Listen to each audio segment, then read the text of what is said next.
നമസ്കാരം. പ്രവാസി പ്ലസിലേക്ക് എല്ലാ പ്രവാസികൾക്കും സ്വാഗതം. ഇന്നും നിരവധി വാർത്തകൾ വന്നിട്ടുണ്ട്. അതിൽ ആദ്യമേ തന്നെ നമുക്ക് സന്തോഷകരമായ ഒരു വാർത്ത വായിച്ച് തുടങ്ങാം. കണ്ണിനും അതുപോലെ തന്നെ കേൾവിക്കും ഒക്കെ തന്നെ സുഖം പകരുന്ന ഒരു വാർത്തയാണ്. ആദ്യത്തെ വാർത്ത എന്താണ്? അതും സൗദിയിൽ നിന്നാണല്ലേ വരുന്നത്. സാംലൂക്ക് പൂക്കൾ വിരിഞ്ഞിരിക്കുന്നു. അതാണ് ഏറ്റവും പ്രധാനപ്പെട്ട സന്തോഷമുള്ള ഒരു വാർത്ത. സൗദിയുടെ കാഴ്ചയുടെ വസന്തം ഒരുക്കിയിരിക്കുകയാണ് സൗദിയിൽ. രാജ്യത്തിൻ്റെ വടക്കൻ അതിർത്തികളിലാണ് ഈ പൂക്കൾ വിരിഞ്ഞിട്ടുള്ളത്. നല്ല മഞ്ഞപ്പൂക്കളാണ്. മഞ്ഞപ്പൂക്കൾ അങ്ങനെ പൂത്തുലഞ്ഞു നിൽക്കുകയാണ്. ഇതിൻ്റെ പ്രത്യേകത എന്താ വെച്ച് കഴിഞ്ഞാൽ വംശനാശം നേരിട്ടുകൊണ്ടിരിക്കുന്ന പൂക്കളാണ്. അപ്പോൾ അതുകൊണ്ട് തന്നെ ഇതിന് വളരെയധികം പ്രാധാന്യമുണ്ട്. നുവൈർ അല്ലെങ്കിൽ യെല്ലോ അറേബ്യൻ എന്നറിയപ്പെടുന്നതാണ് ഈ സാംലൂക്ക്. ഇത് പെട്ടെന്ന് തന്നെ വളരുന്ന സസ്യമാണ്. മഴ പെയ്ത് ഒഴിയുമ്പോഴാണ് സാധാരണയായിട്ട് ഇത് വളർന്നു വരുന്നത്. 20 സെൻറ്റിമീറ്റർ ഉയരത്തിൽ വരെ ഇത് വളരാറുണ്ട് എന്ന് പറയുന്നു. ഇതിൻ്റെ പ്രത്യേകത വളരെ നീളമുള്ള റിബൺ പോലെയുള്ള ഇലകളാണ്. അതുപോലെ നല്ല ഭംഗിയുള്ള മഞ്ഞ നിറത്തിലുള്ള പൂക്കളുമുണ്ട്. ഇത് കാഴ്ചയിൽ സുന്ദരമാണെന്ന് മാത്രമല്ല വളരെ വശ്യമായ സുഗന്ധം കൂടി ഈ പൂക്കൾക്കുണ്ട്. അപ്പോൾ പാരിസ്ഥിതിക സന്തുലിതാവസ്ഥ നിലനിർത്തുന്നതിനും സുപ്രധാനമായ പങ്ക് വഹിക്കുന്ന സസ്യമാണ് ഇത് എന്ന് പറയുന്നു. അപ്പോൾ അതുകൊണ്ട് എല്ലാ തരത്തിലും വളരെ കാഴ്ചയ്ക്ക് വളരെ ഭംഗിയുണ്ടാകുന്ന പൂക്കളാണ്. നിരവധി ആളുകൾ മരുഭൂമിയിൽ ആ മഞ്ഞപ്പൂക്കൾ കാണുമ്പോൾ എന്തായിരിക്കും അല്ലെ ഭംഗി. നിരവധി ആൾക്കാർ കാണാൻ പോകുന്നു. നിങ്ങൾ എന്താ കണ്ടിരുന്നോ ഈ മഞ്ഞപ്പൂക്കളുടെ ഭംഗി? നിങ്ങൾ ആസ്വദിച്ചിരുന്നോ എന്നാണ് നമ്മൾ ചോദിക്കുന്നത്. ആസ്വദിച്ചെങ്കിൽ കമന്റ് ബോക്സിൽ അറിയിക്കുക അല്ലേ. എന്തായാലും പൂക്കളുടെ ഫോട്ടോ കണ്ട ഒരു ഫോട്ടോ ഇതിലൊന്ന് പങ്കുവയ്ക്കൂ. അതെ, നമ്മളൊന്ന് കാണട്ടെ നിങ്ങളുടെ ദുബായിലെ അല്ലെങ്കിൽ നിങ്ങൾ ഉണ്ടാക്കിയെടുത്ത സൗദിയിലെ നിങ്ങൾ ഉണ്ടാക്കിയെടുത്ത ആ മനോഹരമായ പൂക്കളുടെ ദൃശ്യങ്ങളൊക്കെ തന്നെ കാണിച്ചു തരിക. ഇന്ന് നമുക്ക് സൗദിയിലെ തന്നെ മറ്റൊരു വാർത്ത നമുക്കൊന്ന് നോക്കുകയാണെങ്കിൽ, സൗദിയിൽ അസീർ പ്രവിശ്യയിലെ വിവിധ ഇടങ്ങളിൽ ആലിപ്പഴ വർഷം തുടരുന്നുണ്ട് എന്നുള്ളൊരു വാർത്ത പുറത്തു വരികയാണ്. എനിക്ക് തോന്നുന്നു കാലാവസ്ഥ വ്യതിയാനവുമായി ബന്ധപ്പെട്ട കഴിഞ്ഞ ദിവസം ഒരു വാർത്ത വന്നപ്പോൾ തെറ്റിദ്ധാരണ ഉണ്ടായിരുന്നു എന്ന് തോന്നുന്നു അല്ലെ. വാർത്തയിൽ ഒരു അങ്ങോട്ടും ഇങ്ങോട്ടും ഒരു ചെറിയ പിഴവ് സംഭവിച്ചിട്ടുണ്ട്. എന്തായാലും അതെല്ലാം മാറ്റിക്കൊണ്ട് വീണ്ടും ഇവിടെ ഇതാ ആലിപ്പഴ വർഷം തുടരുന്നു എന്ന വാർത്ത. അതും സൗദിയിലാണ് ഉള്ളത്.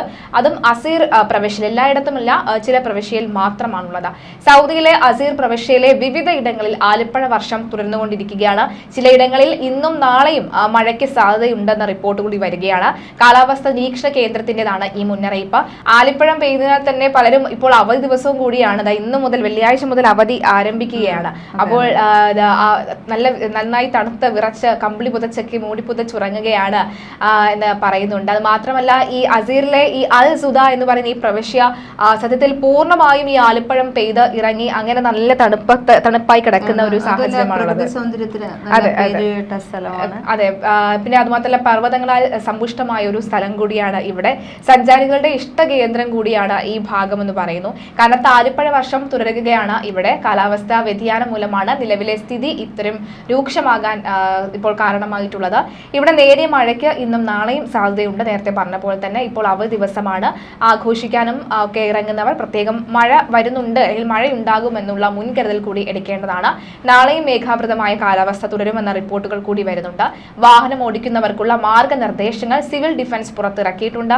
ആലിപ്പഴ വർഷത്താൽ റോഡ് മൂടിയത് കാരണം ചിലയിടങ്ങളിൽ ഭാഗികമായി തന്നെ ഗതാഗത തടസ്സം ഉണ്ട് എന്ന്, അതാണ് ഏറ്റവും പ്രധാനപ്പെട്ടത്. ചിലയിടങ്ങളിൽ ഗതാഗത തടസ്സം ഉണ്ടായിട്ടുണ്ട്.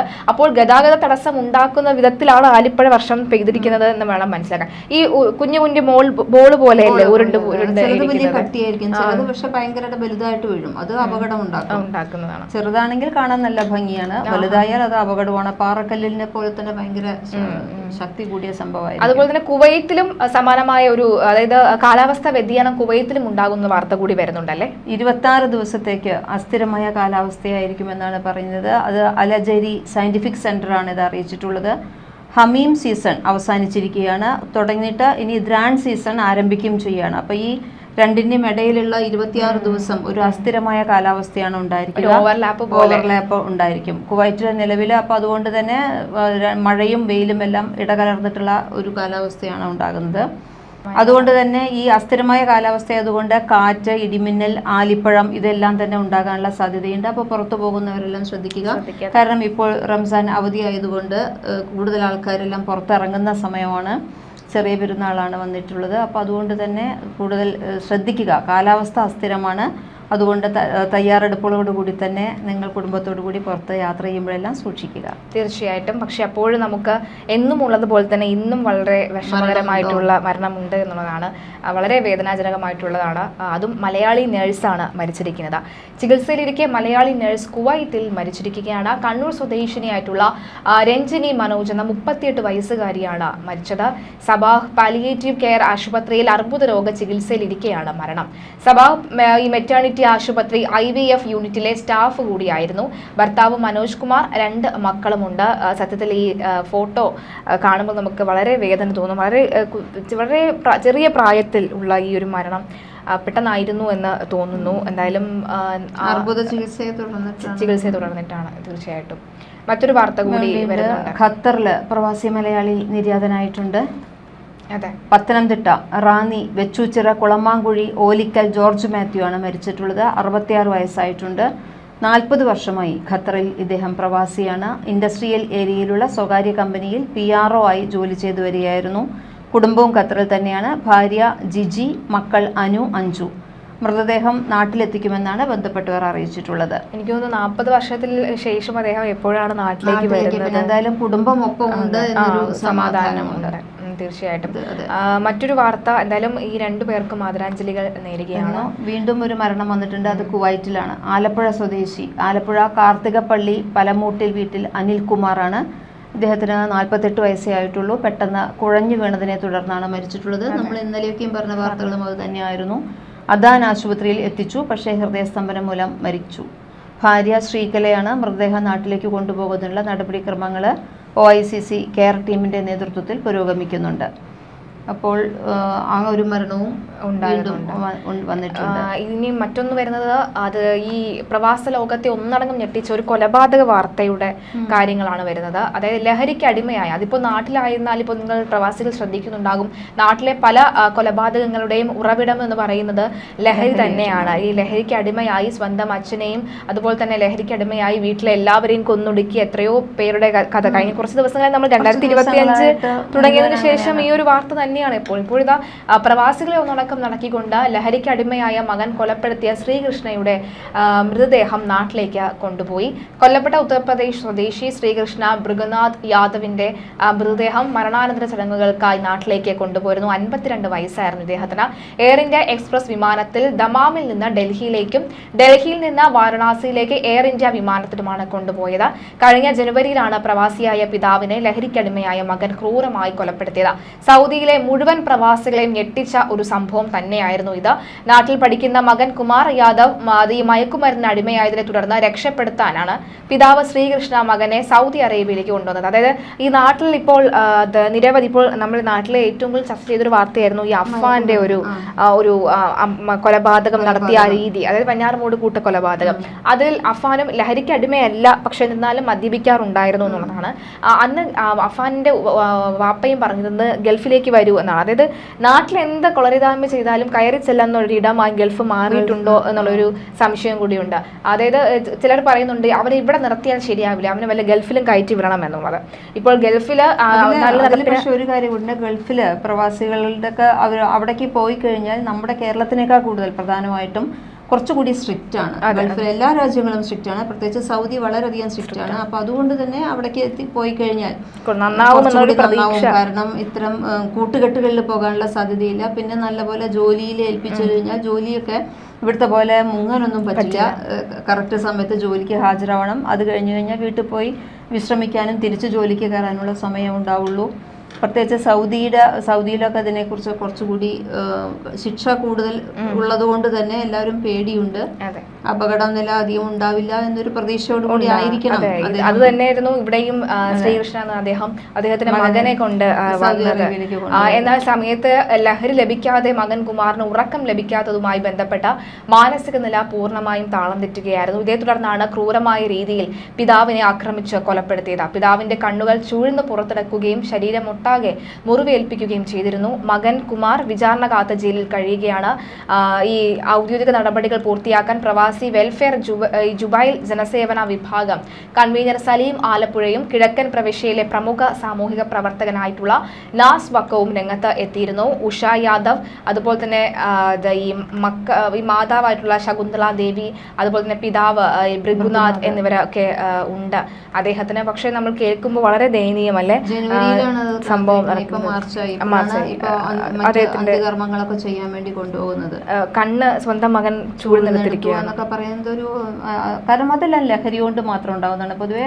പക്ഷെ ഇവിടെ ലഹരി കിട്ടാത്തതിന്റെ ഉന്മാദത്തിൽ ചെയ്തതാണ് ഒരു സൗദിയിലൊന്നും ഇങ്ങനെ അത്രയധികം ഒരു അങ്ങനെ എല്ലായിടത്തും ഇപ്പൊ ഞാൻ പറയുന്നത് നമ്മളിപ്പോ ഇന്നലെ നമ്മളൊരു ന്യൂസ് വായിച്ചിരുന്നു, മലപ്പുറത്തൊക്കെ ധാരാളം ഈ പറഞ്ഞ എയ്ഡ്സ് രോഗികൾ തന്നെ ഉണ്ട് എന്ന് പറഞ്ഞൊരു ഇത് വന്നിരുന്നു. കാരണം ലഹരി കുത്തിവെക്കുമ്പോൾ ഇപ്പോൾ 100 പേർക്കൊക്കെയാണ് ഒരു സൂചി കുത്തിവെക്കുന്നതെന്ന്. അപ്പോൾ അത് അങ്ങനെ ഇന്നലത്തെ ന്യൂസായിരുന്നു, 10 പേർക്ക് മലപ്പുറത്ത് സ്ഥിരീകരിച്ചിട്ടുണ്ട് എന്നുള്ളത്. അതിൽ അന്യസംസ്ഥാന തൊഴിലാളികളും എല്ലാവരും ഉണ്ടായിരുന്നു. അതൊരു വലിയ ന്യൂസായിട്ട് നമ്മൾ ഇന്നലെ പറഞ്ഞിരുന്നു. തീർച്ചയായും ഈ ഒരു വാർത്തയിൽ നമുക്ക് പുറത്ത് കടക്കാൻ കഴിയുന്നില്ല, അത്രയും നമ്മൾ മരവിച്ച ഒരു അവസ്ഥയിലാണ്. എന്തായാലും നമുക്ക് ഇനി UAE നിന്നുള്ള ഒരു വാർത്ത നോക്കാം. UAE പ്രധാനമായും ഒരു വാർത്ത വന്നിട്ടുണ്ട്. ആ വാർത്ത UAE ദിർഹത്തിന് പുതിയ ചിഹ്നം വന്നിട്ടുണ്ട്. UAE സെൻട്രൽ ബാങ്കാണ് അന്താരാഷ്ട്ര തലത്തിൽ ദിർഹത്തെ സൂചിപ്പിക്കുന്ന ഒരു ചിഹ്നം പുറത്തിറക്കിയത്. അതുകൊണ്ട് തന്നെ ഇനി UAE ദിർഹം മറ്റ് രാജ്യങ്ങളിലെ കറൻസികളിൽ നിന്നുമെല്ലാം തന്നെ വേറിട്ട് നിൽക്കും, ഉയർന്നു നിൽക്കുക തന്നെ ചെയ്യും. ആഗോള ധനകാര്യ സ്ഥാപനങ്ങളിൽ UAE ദിർഹത്തെ സൂചിപ്പിക്കാൻ ഇനി മുതൽ ഒരു പുതിയ ചിഹ്നത്തിലാണ് അറിയുന്നത്. ഡിജിറ്റൽ ദിർഹം പുറത്തിറക്കാനുള്ള നടപടികൾ പുരോഗമിക്കുകയാണെന്ന് സെൻട്രൽ ബാങ്ക് അറിയിച്ചു. ദിർഹത്തെ സൂചിപ്പിക്കുന്ന D എന്ന ഇംഗ്ലീഷ് അക്ഷരത്തിൽ പതാക എന്ന് തോന്നിക്കുന്ന 2 വരകൾ ഉൾപ്പെടുത്തിയാണ് ദിർഹത്തിന്റെ ചിഹ്നം തീർത്തിരിക്കുന്നത്. തിരശ്ചീനമായ വരകൾ രാജ്യത്തിന്റെ സാമ്പത്തിക സുസ്ഥിരതയെ പ്രതിഫലിപ്പിക്കുന്നതാണെന്ന് സെൻട്രൽ ബാങ്ക് അധികൃതർ പറഞ്ഞു. അറബിക് കാലിഗ്രാഫിയുടെ ഘടകങ്ങളും ഇതിൽ ഉൾപ്പെടുത്തിയിട്ടുണ്ട്. ആഗോള ധനവിനിമയ മേഖലയിൽ ഈ ചിഹ്നമായിരിക്കും ഇനി ദിർഹത്തെ പ്രതിനിധാനം ചെയ്യുന്നത്. ഡിജിറ്റൽ ദിർഹമിന്റെ ലോഗോയിൽ UAE പതാകയുടെ നിറങ്ങൾ ഉൾക്കൊള്ളുന്ന വൃത്താകൃതിയിലുള്ള രൂപകൽപ്പനയും ഇതിന്റെ കൂടെയുണ്ട്. ഡിജിറ്റൽ ദിർഹം വിനിമയത്തിനായി പ്രചാരണത്തിലാക്കാനുള്ള നടപടികൾ പുരോഗമിക്കുകയാണെന്ന് സെൻട്രൽ ബാങ്ക് അറിയിച്ചിട്ടുണ്ട്. തീർച്ചയായും ദിർഹം ആ രീതിയിലാണ് ഇനി നമുക്ക് കാണാൻ സാധിക്കുക. പ്രവാസികൾ ശ്രദ്ധിക്കുക, ഇത് നമുക്ക് അറിയാതെ ഒന്നും പോകരുത്. കാരണം എന്താണ്, ഈ പണത്തിന്റെ കാര്യമാണ്, അതിനാണല്ലോ പ്രധാനമായും നമ്മൾ കഷ്ടപ്പെടുന്നത്. അതുകൊണ്ട് അറിയാതെ പോകരുത് എന്ന് മാത്രമാണ്. എന്തായാലും ഇനി പ്രവാസികൾക്ക് കോൾ അടിച്ചൊരു വാർത്ത കൂടി വരികയാണ്. അവധി ദിവസങ്ങളൊക്കെയാണ്. അപ്പോൾ അവധി ദിവസത്തിൽ എനിക്ക് തോന്നുന്നു പ്രവാസികൾ ഏറ്റവും കൂടുതലും കാത്തിരുന്ന വാർത്ത തന്നെയാണ് ഇപ്പോൾ വരുന്നത്. സാധാരണഗതിയിൽ അവധി ദിവസങ്ങളിലൊക്കെ തന്നെ ഏറ്റവും കൂടുതൽ ബുദ്ധിമുട്ട് നേരിടുന്നത് ഈ ഫ്ലൈറ്റ് ടിക്കറ്റ് ബുക്ക് ചെയ്യാനും അതുപോലെ തന്നെ അത് നമുക്ക് കൊടുക്കേണ്ടി വരുന്ന ആ ഒരു എമൗണ്ട്, അത് തന്നെയാണ് ഏറ്റവും വലിയ തലവേദന. പക്ഷേ ഇവിടെ മസ്കത്ത് കേരള സെൻട്രലിൽ കുറഞ്ഞ നിരക്കിൽ വിമാന ടിക്കറ്റ് പതിവിന് വിപരീതമായി കിട്ടുന്നുണ്ട് എന്നുള്ളതാണ്. കുറഞ്ഞ നിരക്കിൽ വിമാന ടിക്കറ്റ് ലഭിക്കുന്നുണ്ട് എന്നാണ്. പെരുന്നാളോടനുബന്ധിച്ചാണ് ഈ മസ്കത്ത് കേരള സെൻട്രലിൽ കുറഞ്ഞ നിരക്കിൽ ഈ ടിക്കറ്റുകൾ ലഭിക്കുന്നത് എന്നുള്ളതാണ്. മുൻ വർഷങ്ങളെ അപേക്ഷിച്ച് പകുതി നിരക്കിൽ ടിക്കറ്റ് ലഭിക്കുന്ന സന്തോഷത്തിലാണ് ഒമാനിലെ പ്രവാസി മലയാളികൾ. പെരുന്നാളിന്റെ തൊട്ടു മുമ്പുള്ള ദിവസങ്ങളിൽ വരെ 50 റിയാലിൽ താഴെ മാത്രമാണ് ടിക്കറ്റ് നിരക്ക്. അതെ, മുൻ വർഷങ്ങളിൽ 3 ഇരട്ടി വരെ ടിക്കറ്റ് നിരക്ക് ഉയർന്നിരുന്നു. റമദാനിലെ അവസാന ദിനങ്ങളിൽ ഇത്തവണ താരതമ്യേന കുറഞ്ഞ നിരക്കിൽ ടിക്കറ്റുകൾ ലഭിക്കുന്നുണ്ട് എന്നുള്ളതാണ്. മസ്കത്തിൽ നിന്ന് കോഴിക്കോടേക്കാണ് നിരക്ക് കുറവുള്ളത്. നിരക്ക് കൂടുതൽ തിരുവനന്തപുരത്തേക്കുമാണ്. സലാലയിൽ നിന്നുള്ള നിരക്കുകളിലും ഇത്തവണ വലിയ വർധന ഇല്ല എന്നുള്ളതാണ്. മാർച്ച് 30, 31 തീയതികളിലാണ് പെരുന്നാൾ ആവാൻ സാധ്യതയുള്ളത്. മാർച്ച് 29 എയർ ഇന്ത്യ എക്സ്പ്രസിൽ മസ്കത്തിൽ നിന്ന് കോഴിക്കോടേക്ക് 59 റിയാലിന് ടിക്കറ്റ് ലഭിക്കും. മാർച്ച് 30 40 റിയാലിന് നിരക്ക് ലഭിക്കുന്നതാണ്. കൊച്ചിയിലേക്ക് മാർച്ച് 29 52 റിയാലിലാണ് നിരക്ക്. 30 44 റിയാലിനും ടിക്കറ്റ് ഉണ്ട്. മസ്കത്ത് കണ്ണൂർ റൂട്ടിൽ മാർച്ച് 27 44 റിയാലിനും 30 35 റിയാലിനും മാത്രമാണ് നിരക്കുള്ളത്. തിരുവനന്തപുരം സെക്ടറിൽ 28 69 റിയാലിനും 29 30 തീയതികളിൽ 62 റിയാലിനുമാണ് നിരക്ക്. പെരുന്നാളിന് പിന്നാലെയുള്ള ദിവസങ്ങളും ടിക്കറ്റ് നിരക്ക് വീണ്ടും കുറയുമെന്നും വെബ്സൈറ്റുകൾ വ്യക്തമാക്കുകയാണ്. ഏറ്റവും കുറവ് വരുന്ന എനിക്കൊന്ന് സന്തോഷകരമായിട്ടുള്ള നിമിഷം തന്നെയാണ്. തിരുവനന്തപുരത്തേക്ക് വരുമ്പോൾ മാത്രം നിരക്കിൽ അല്പം കൂടുതൽ ഉണ്ടാകുന്നുണ്ട്. കുറവാണ്. അതെ, തീർച്ചയായിട്ടും. ഇപ്പോ ഒരാൾ മാത്രമാണ് വീട്ടിലേക്ക് ഒരാൾ മാത്രമാണ് നാട്ടിലേക്ക് വരുന്നതെങ്കിൽ കോഴിക്കോട് ഇറങ്ങിയിട്ട് പിന്നെ അവിടെ നിന്ന് ഒരു ട്രെയിൻ പിടിച്ചാലും മതി.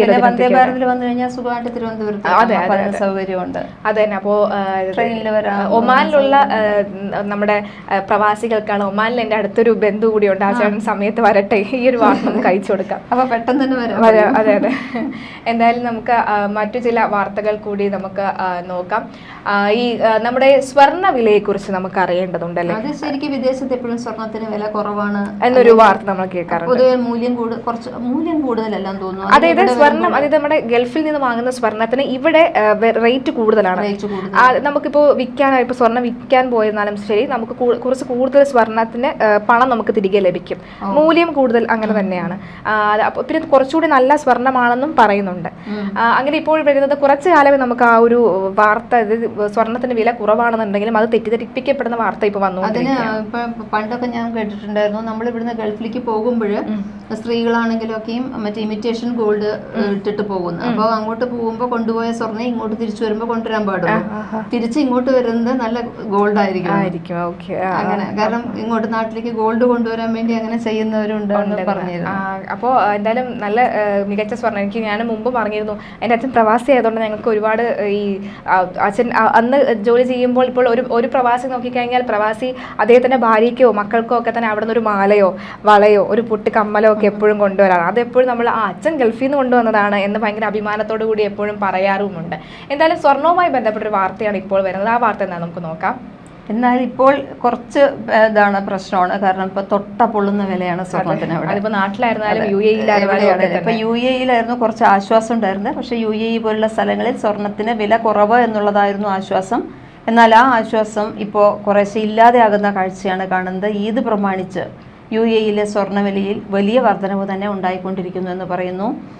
സ്വർണ്ണവില റെക്കോർഡ് ഉയരുന്ന മത്സരത്തിലാണ്. എത്രമാത്രം കൂടുന്നു, ഓരോ ദിവസവും വില കൂടിക്കൊണ്ടിരിക്കുന്നു, ഓരോ മിനിറ്റിലും പുതിയ വില ഉയർന്നുകൊണ്ടിരിക്കുകയാണ്. ഇന്നിപ്പോൾ ഇതുവരെ നോക്കിക്കഴിഞ്ഞാൽ സ്വർണത്തിന് $55.51 ഉയർന്നു എന്നാണ് കണക്കുകൾ വ്യക്തമാക്കുന്നത്. ഗ്രാമിന് 339.5 ദിർഹമാണ് ഇന്നത്തെ വില. ഒരാഴ്ച മുമ്പുള്ളതിനേക്കാൾ 4.25 ദിർഹത്തിൻ്റെ വർധനവ് വന്നിട്ടുണ്ട്. മാർച്ച് 1 യു എ ഇ സ്വർണ്ണ നിരക്കിനേക്കാൾ 20 ദിർഹത്തിൻ്റെ വർധനവ് വന്നിട്ടുണ്ട്. അതുപോലെ തന്നെ സൗദിയിലും വില കൂടുന്നു എന്നുള്ള വിവരങ്ങളാണ് വന്നുകൊണ്ടിരിക്കുന്നത്. നിലവിൽ ഈദുൽ ഫിത്തറിനോടനുബന്ധിച്ച് വലിയ രീതിയിലാണ് വിദേശികൾ യു എയിലേക്ക് എത്തിച്ചേരുന്നത്. വിശ്വാസികളുടെ ഈ വരവ് സ്വർണ്ണ വ്യാപാരത്തെയും വലിയ രീതിയിൽ സ്വാധീനിക്കുമെന്നാണ് കരുതിയിരുന്നത്. കാരണം നാട്ടിൽ തൊട്ടാൽ പൊള്ളുന്ന വിലയായതിനാൽ എന്തായാലും വന്ന സ്ഥിതിക്ക് ലാഭത്തിൽ സ്വർണം സ്വന്തമാക്കാം എന്ന മനോഭാവത്തിലാണ് വിശ്വാസികൾ വരുന്നത്. നേരത്തെ ഞാൻ പറഞ്ഞതുപോലെ തന്നെ ഗൾഫിലേക്ക് അങ്ങോട്ട് പോകുമ്പോൾ തിരിച്ചു വരുമ്പോൾ കൂടുതൽ ഗോൾഡുമായിട്ട് വരാമെന്നുള്ള ഒരു ആറ്റിറ്റ്യൂഡിലാണ് പോകുന്നത്. പക്ഷേ അവർക്കെല്ലാം ഇപ്പോൾ വലിയ തിരിച്ചടിയാണ് വന്നിരിക്കുന്നത്. നാട്ടിൽ നിന്ന് പോയതിന് വലിയ വ്യത്യാസമൊന്നുമില്ല. യു എയിലും സ്വർണ്ണവില കുതിച്ചുയർന്നുകൊണ്ടിരിക്കുകയാണ്. സ്വർണ്ണ കച്ചവടക്കാർക്കെല്ലാം തന്നെ ഈ വില വർധന കുറച്ച് പ്രശ്നങ്ങൾ ഉണ്ടാക്കിയിട്ടുണ്ട്. കച്ചവടം കുറയാൻ കാരണമായിട്ടുണ്ട് എന്ന് പറയുന്നു. വിനോദസഞ്ചാരികൾക്ക് 5% യു എ ഇ വാറ്റ് ചാർജുകൾ തിരികെ നൽകുന്നുണ്ട്. സൗദി അറേബ്യയിൽ വാറ്റ് 15%. അതിനാൽ വിനോദസഞ്ചാരികൾ സ്വർണം വാങ്ങാൻ എത്തുമെന്നുള്ള പ്രതീക്ഷയിൽ സ്വർണ്ണ വിൽപ്പനക്കാരെ വാറ്റ് കുറച്ച് 5% കുറച്ച് കൊടുക്കുന്നുണ്ട്.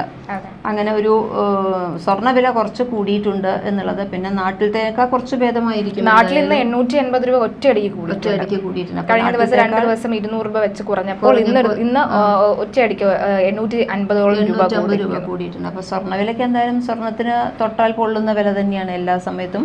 പക്ഷേ എങ്കിലും സ്വർണത്തിന് ആൾക്കാർക്ക് ഡിമാൻഡിന് യാതൊരു കുറവുമില്ല. നമ്മൾ ഇപ്പോൾ ഏറ്റവും കൂടുതലും വില കത്തിപ്പോൾ ഏകദേശം ഒരു 68,000 രൂപയോളം കൂടി ആവുന്നു എന്ന് തോന്നുന്നു. പക്ഷെ അതാ ഇന്ന് പോയി നമുക്ക് ഇപ്പൊ ഈ സെക്കൻഡ് നമ്മൾ പോയി ആ സ്വർണ്ണക്കടയിൽ ഏതെങ്കിലും നോക്കട്ടെ, തിരക്കോട് പ്രത്യേകിച്ച് ഈദുൽ ഫിത്തർ കൂടി ഭയങ്കര തിരക്കായിരിക്കും. അങ്ങനെയൊക്കെയാണ് സ്വർണത്തിന്റെ കാര്യങ്ങളൊക്കെ തന്നെ. അപ്പോൾ എന്തായാലും ഒരുപാട് വാർത്തകളുണ്ട്. ഗൾഫ് മേഖലയിൽ നിന്നും പ്രവാസ ലോകത്തു നിന്നൊക്കെ ഒരുപാട് വാർത്തകളുണ്ട്. പക്ഷെ അതിലെല്ലാത്തിൽ നിന്നും 1-2 വാർത്തകളാണ് നമ്മളിവിടെ എടുത്തിരിക്കുന്നത്. ഏതായാലും ഈദുൽ ഫിത്തറിന്റെ ഒക്കെ തന്നെ അവധി ആഘോഷിക്കാൻ തുടങ്ങിയിരിക്കുകയാണ് പ്രവാസികൾ. എന്തായാലും ആഘോഷിക്കുക. നിങ്ങളുടെ ജീവിതത്തിലെ ഏറ്റവും സന്തോഷകരമായ ചില നിമിഷങ്ങളിൽ കൂടെ കടന്നു പോയിക്കൊണ്ടിരിക്കുന്നതായിരിക്കും. ഇത്രയും ദിവസം ചെയ്ത ജോലികളുടെയും മുഷിച്ചിലിന്റെയും ഒക്കെ തന്നെ ഒരു സമാധാനത്തിന്റെ ദിവസം കൂടിയാണ് ഇനി വരാൻ പോകുന്നത്. എന്തായാലും എല്ലാ പ്രവാസികൾക്കും ഈദുൽ ഫിത്തർ ആശംസകൾ ഒന്നുകൂടി നേടുകയാണ്.